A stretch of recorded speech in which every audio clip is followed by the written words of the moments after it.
was a strong and friendly fella with the name of Campanella. He was someone special, I could see right off the bat. There was something. Webcasting from the Little Bell Publishing Studios in Rockton, Illinois, this is the Mortgage Messenger with host Jim Campanella.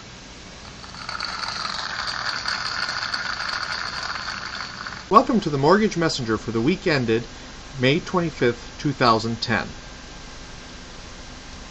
Although it was a quiet week as far as interest rates are concerned, they did drop a little bit, but it was a quiet week as far as rates were concerned, there was, of course, big news with regards to financial reform. So why don't we take a look at last week? And now, the week in review.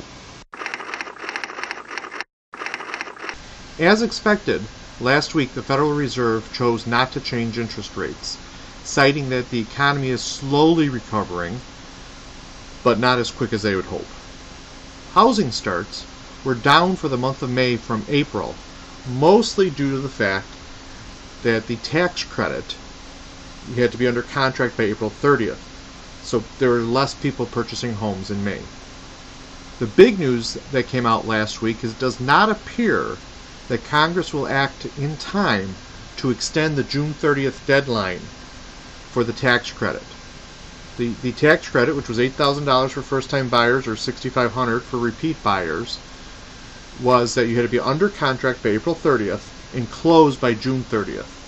There was talk of extending it to September 30th, still having to be under contract by April 30th, but extending the closing date to September 30th. That still may happen, but it does not look like it's going to happen before the June 30th deadline.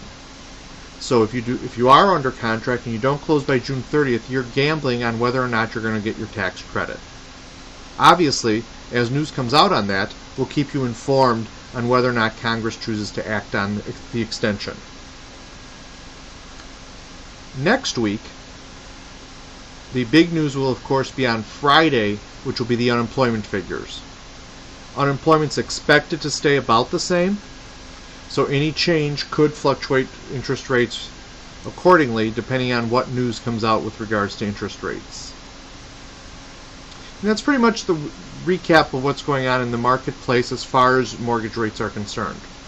The big news item of last week is that both the Senate and the House have worked out the details of the Financial Reform Act. This is the most extensive change since the Great Depression as far as financial reform is concerned. This week, Congress is expected to pass the revised bill, the combined bill, and it could be signed into law by President Obama before the July 4th holiday. A lot of the details are still coming out since this just came about, the agreement just came about. But some of the key points that affect you as a consumer is that there's going to be a new consumer agency where there'll be one phone number that you can call for any questions or complaints you may have relating to financial products. There's going to be a new regulatory agency under the Federal Reserve that's going to regulate mortgage brokers and bankers. That may or may not have some effect on what's going on. And then, of course, there's going to be other financial reform affecting banks and who regulates them. This bill does not have any financial reform for Freddie Mac or Fannie Mae. As you may be aware, previously the government had to step in and bail them out and provide funds for them to continue operating. There was conversation or thought that maybe there'd be some sort of financial reform involving them also. This bill does not go that far. As the details come available and how it affects you as a consumer or homeowner, the Mortgage Messenger will make that available in a future podcast to explain what these changes are. But again, this just came about, so everything is still being sorted through. It is still just a bill. It has not been voted on by both houses, and certainly the President has not yet signed it, although he is expected to sign it before the 4th of July weekend.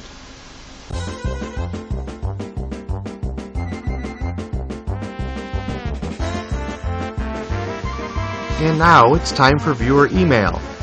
If you should have any questions you would like answered in a future podcast, send an email to mortgagemessenger@gmail.com. Again, should you have any questions or comments, and you have an iPhone, you can download the iPhone app and contact us directly right from your phone, or you can go to our website, www.mortgagemessenger.net, to leave any comments or questions you may have. Also, if you have a Kindle, the Mortgage Messenger is available under a blog subscription for the Kindle. Well, I can see by the clock on the wall outside our studio window that our time is up.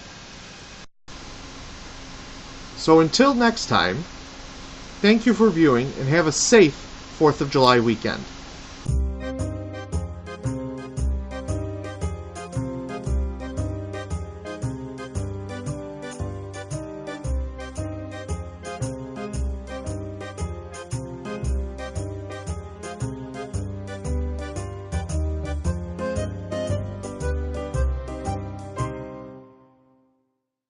I can't forget you, Campanella.